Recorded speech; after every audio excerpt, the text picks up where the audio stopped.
Hello दोस्तों, आपका स्वागत है फिर से एक नई वीडियो के अंदर। तो आज की वीडियो थोड़ी किस टॉपिक पे होगी? आज की वीडियो होगी हमारी इंडिया से यूके आने के टॉपिक के ऊपर।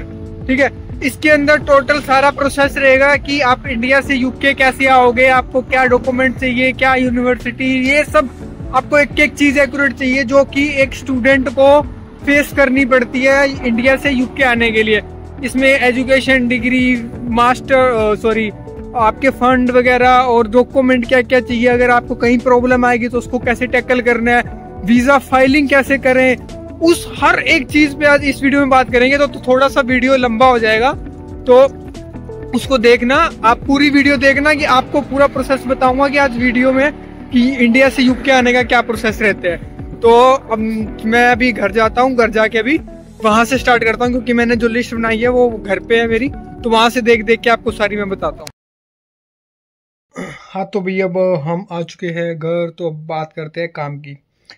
तो सबसे पहले हमें क्या करना रहता है, हमें सबसे पहले यूनिवर्सिटी देखनी है, यूनिवर्सिटी चूज़ करनी है और लोकेशन चूज़ करनी है, और उसके साथ साथ ये भी देखना है कि हमें वहाँ पर पार्ट टाइम जॉब जैसी फैसिलिटी अवेलेबल है या नहीं है, और वहाँ पर रेंट क्या चल रहा है घरों का, ये सब इजीली हमें अकोमोडेशन मिल जाएगा।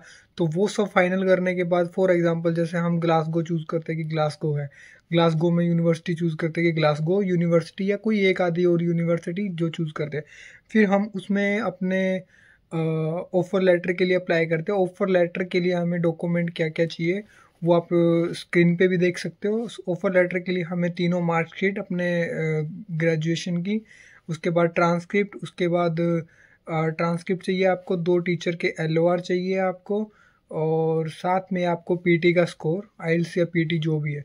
तो ये इन डॉक्यूमेंट की हेल्प से हम यूनिवर्सिटी में ऑफर लेटर के लिए अप्लाई कर सकते हैं। उसके बाद हमें यूनिवर्सिटी से कुछ जैसे डॉक्यूमेंट रिक्वायरमेंट्स और आती है यूनिवर्सिटी में। जैसे हमने ऑफर लेटर के लिए अप्लाई कर दिया, बट यूनिवर्सिटी ऑफर लेटर देने से पहले हमें कुछ डॉक्यूमेंट मांगती है, जैसे कि आपका पासपोर्ट हो गया या कुछ और भी डॉक्यूमेंट हो सकता है जो कि यूनिवर्सिटी मांगती है।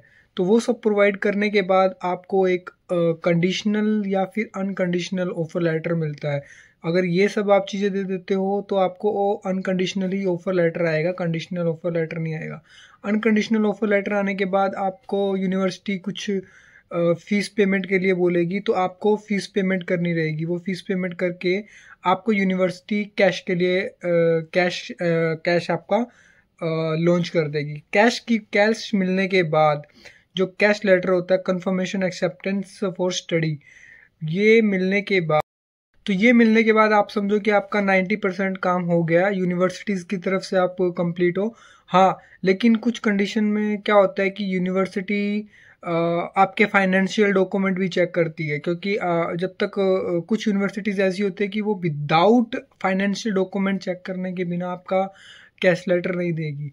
तो आप इंश्योर करना कि जब आपको ऑफर लेटर मिले तो अभी आप अपने फ़ंड वगैरह जो भी 1 महीने पुराने फ़ंड है वो दिखाओ उनको, या फिर आप लोन के लिए अप्लाई किया तो आप उनको लोन का सैंक्शन लेटर वगैरह, डिसबर्समेंट, अगर डिसबर्समेंट करवा चुके हो तो डिसबर्समेंट लेटर, या फिर सब कुछ जो भी आपके लोन के डॉक्यूमेंट है वो सब आपको यूनिवर्सिटी को देने होंगे, तभी यूनिवर्सिटी आपका कैश भेजेगी। क्योंकि कैश के बाद आप सीधा वीज़ा फाइल ही लॉन्च करते हो और कुछ भी नहीं करते हो।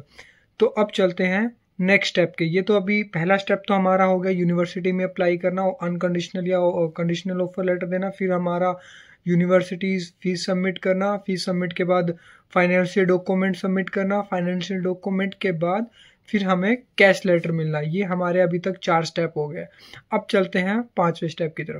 5वें स्टेप से पहले जाने के पहले हमें कुछ डॉक्यूमेंट हो गए जो हमें इकट्ठे कर लेने चाहिए, गैदर करने चाहिए, जो कि हमारा पासपोर्ट हो गया, कैश लेटर हो गया यूनिवर्सिटी से, प्रूफ ऑफ फाइनेंशियल हो गया जिसके अंदर हमारे अगर बैंक स्टेटमेंट दिखा रहे हैं, फंड दिखा रहे हैं तो वो 28 डेज ओल्ड होने चाहिए, या फिर एजुकेशन लोन है हमारा उससे काम हो जाएगा।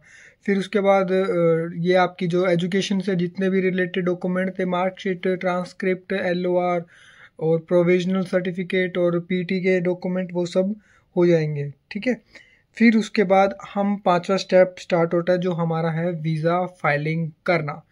ये सबसे इम्पोर्टेंट स्टेप है। इम्पोर्टेंट तो सभी है लेकिन ये सबसे ज़्यादा इम्पोर्टेंट है। तो इसके बाद हमें क्या करना रहता है कि आपको वीज़ा की इमिग्रेशन फ़ीस पेमेंट करनी रहती है, जो कि आपकी लमसम इंडिया के 57,000 रुपीज़ के आसपास आएगी अगर आप स्टैंडर्ड सर्विस लेते हो। अगर आप प्रायोरिटी सर्विस लेते हो तो आपके 50,000 एक्स्ट्रा इंक्लूड हो जाएंगे, जो कि आपको विद इन 5 डे या 3 डेज में आपका वीज़ा आ जाएगा। ये प्रायोरिटी, ये वीज़ा सर्विस, वीज़ा अप्लाई करने के बाद आपको IHS इमिग्रेशन हेल्थ सरचार्ज भी आपको पे करना पड़ेगा। IHS इमिग्रेशन सरचार्ज पे करने के बाद आपको अपॉइंटमेंट बुक करनी है, और IHS इमिग्रेशन सरचार्ज का जो फीस आएगी वो आपकी 1,36,000 के अराउंड आएगी। तो 57,000 वो और 1,36,000, तो ये लगभग आपके 1,80,000 रुपये के आसपास आपका ये मतलब बैठ जाएगा। ये सब पे करने के बाद आपको बायोमेट्रिक के लिए डेट बुक करनी है, डेट फिक्स करनी है। आप देख लेना, अगर आप कोई भी स्टेट में हो तो उसके आसपास की सिटीज़, जैसे आप फॉर एग्जांपल आप कहीं रहते हो, दिल्ली के आसपास रहते हो तो दिल्ली आपका हो जाएगा। फॉर एग्जांपल जैसे आप मुंबई के आसपास रहते हो तो मुंबई हो जाएगा। तो ऐसी बड़ी बड़ी सिटीज़ में ही बायोमेट्रिक अवेलेबल रहती है, तो वहाँ पर आप बायोमेट्रिक बुक करना। फिर उसके बाद आपका जो होता है वो होता है आपका वीज़ा सबमिशन करने के बाद, IHS की फ़ीस सबमिशन करने के बाद आपको और बायोमेट्रिक के लिए जाना रहता है। तो जो 6th स्टेप है और लास्ट स्टेप है वो है बायोमेट्रिक और वीज़ा सबमिशन के लिए हमें VFS में जाना। वीज़ा फाइल सबमिशन के लिए अपने बायोमेट्रिक के लिए जाते हो तो आपको इंश्योर करना है कि जो जो डॉक्यूमेंट आपने यूनिवर्सिटी को भेजे, जो जो डॉक्यूमेंट आपने कैश लेटर के लिए भेजे, वो सब डॉक्यूमेंट आपके पास होने चाहिए ओरिजिनल। तो सबसे पहले मैं आपको फिर से रिपीट करा देता हूँ, स्क्रीन पे भी आपको दिख रहा है। Education document, 3 marksheet, LOR 2 LOR, transcript, provisional certificate, PT का स्कोर, ये प्रिंट कलर होना चाहिए, PT का स्कोर। और हाँ, एक चीज़ और, कोई भी डॉक्यूमेंट लैमिनेटेड ना किया हो, अगर लैमिनेट किया होगा तो आप उसका प्लीज़ प्रिंट निकाल लेना, कलर प्रिंट, तो वो बेनिफिट रहेगा, ठीक है। तो ये एजुकेशन डॉक्यूमेंट के बाद आपका फिर फाइनेंशियल प्रूफ रहेगा, जितने भी फाइनेंशियल से रिलेटेड आपके बैंक स्टेटमेंट आपका या सेंक्शन लेटर, डिसबर्समेंट लेटर, वो सब रहेगा। वो सब जाने के बाद आप एक चीज़ और रखना कि आप अपनी पासपोर्ट साइज़ फ़ोटोज़ भी ले लेना। पासपोर्ट साइज फ़ोटो की वैसे तो काम की नहीं होती, बट ले लेना, कभी भी कोई पता नहीं रहता। ये लेने के बाद फिर आपको वीज़ा फॉर्म लेना है, जो आपने एप्लीकेशन फ़ाइल की थी वो फॉर्म लेना है। यूनिवर्सिटी को फ़ीस पेमेंट किया था वो लेना है। फिर आपको IHS वाला जो रिसिप्ट ईमेल आया उसको भी प्रिंट करवा लेना, वीज़ा वाला भी प्रिंट करवा लेना। जितने भी आप जब वीज़ा फाइल कर देते हो वो सब आपको प्रिंट निकलवा के ये सब डॉक्यूमेंट लेके आपको जाना है।